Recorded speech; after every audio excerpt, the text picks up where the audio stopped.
Meneja Walter Harrison, kikosi kinaendeleaje mara baada ya kufika kutokea Dar es Salaam mpaka hapa Singida? Tunamshukuru Mungu tumesafiri salama kutoka Dar es Salaam mpaka kufika Singida.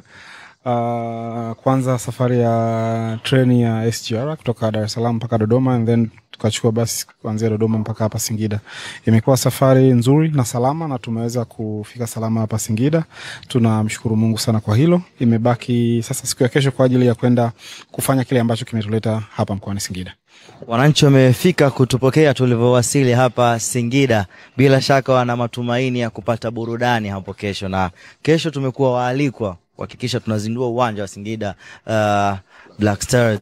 Vipi namna ambavyo wachezaji wanazungumza kuwaburudisha wananchi kesho? Kikubwa tunapenda kutoa shukrani kwa kuweza kualikwa kwenye shughuli hii ya kihistoria hapa Singida, na imani sisi kama Young Africans kwa kazi kubwa ambayo imefanyika ya kuweza kuifanya chapa ya Yanga iwe hapa, ndio inaweza kutuleta matunda kama haya ambayo unayaona. So kwetu ni jambo kubwa na zuri na tunaenda kulitumia vizuri. Hakuna mtu ambaye hajui jinsi ambavyo Singida wana ubora. Kwetu sisi kabla ya kurejea kwenye mashindano tunaenda kupata kipimo kizuri sana dhidi ya Singida, na kikubwa pia kwa watu wa Singida wamekosa kuiona timu kwa muda sasa. Msimu huu nadhani mchezo wa nyumbani wa Singida hatukucheza hapa, kwa hiyo walikosa burudani hiyo.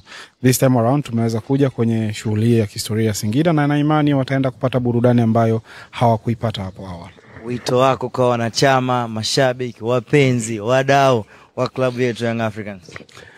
Mara nyingi huaga hawapewi mialiko, huaga wanajionyesha.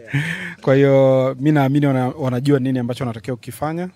Kwa wote wale ambao ni wakazi wa Singida na mikoa ya jirani, Arusha, Dodoma, watu kutoka Nzega, Igunga, Shinyanga hapa, wana uwezo wa kuja kufika hapa na kuweza kupata burudani kutoka kwa wananchi. Kwa hiyo wajitokeze kwa wingi sana. Sisi kama Young Africans, kazi ambayo wanatutuma kuifanya tumeshaifanya, na tunakuja kuileta sasa kwa waweze kuona nini ambacho kinafanyika. Kwa hiyo wakaribie sana, waje wapate burudani siku ya kesho. Kila la shukrani.